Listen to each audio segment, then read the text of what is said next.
there left to say? But, you know, everyone had different reasons for getting involved in the fight. And I remember, we didn't talk about the unilateral agreement, but I remember that unilateral agreement because, and this is what jumped out at us, and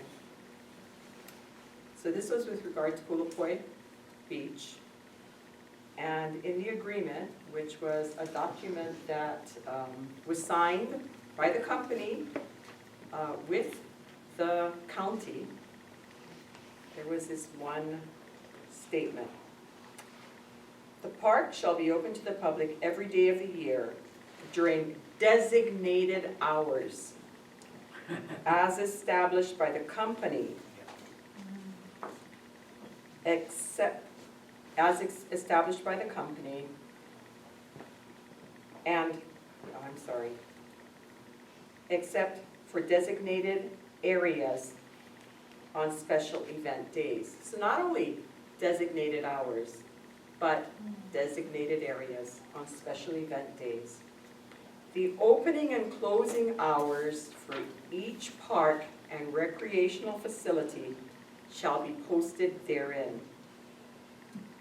The closing time shall be no later than midnight of each day.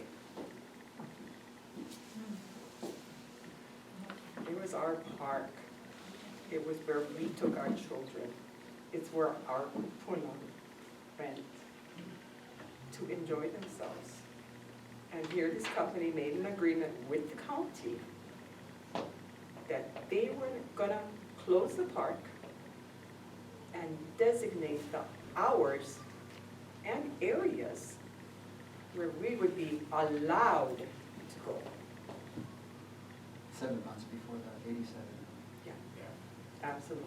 That's what really drove the 87. And that's what drove the 87 MOAs. And there's one more piece that drove it. That little girl over there.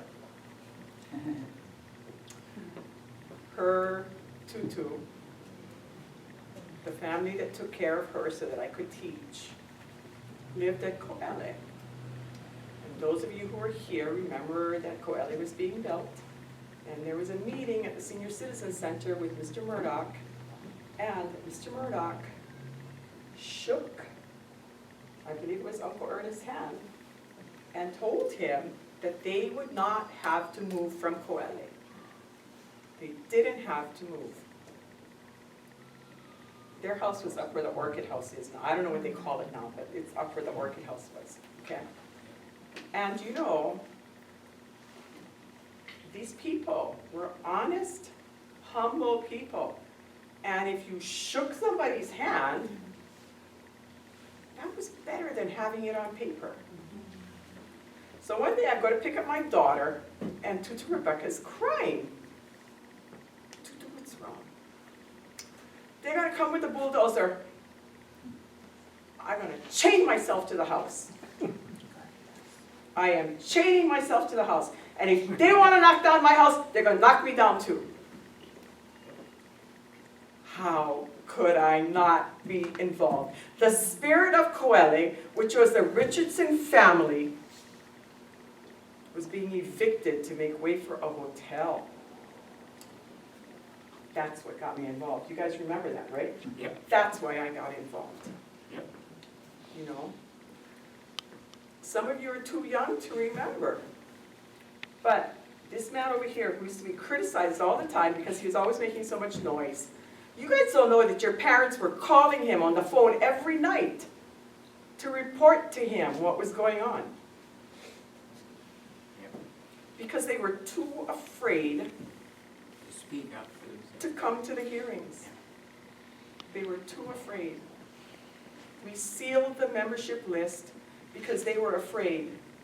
A lady who all of you know very well, who was at the beginning very involved, came one day and she said, I can't be involved anymore. They told my husband that they know that I'm a member and he's going to lose his job. This is a lady who does amazing things for this community. She had to pull back. because her husband's job was jeopardized. That's the kind of a community that we lived in, and that's why I got involved. So that girl over there spent her second birthday at a hearing. But you know, it's things like that, and we've come so far, and I just want to thank Ron and Pat and Alan and all of these people, you know, who carry Butch and your daughter and everyone else who carries on that fervor for this community, because you know what's right. You know inside what's right.